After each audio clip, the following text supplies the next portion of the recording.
Bilang isang doktor, palagi kong pinapayuhan ang lahat na bigyang pansin ang kanilang kalusugan, lalo na kapag gumagawa ng mga gawaing pisikal.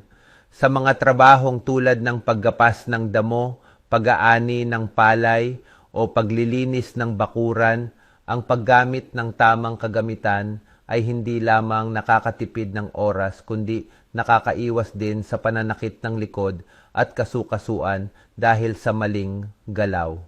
Ang karit na ito na may matalim na talim at mahabang hawakan ay makakatulong sa iyo na maging mas epektibo sa trabaho nang hindi kailangang yumuko ng sobra o gumamit ng labis na lakas.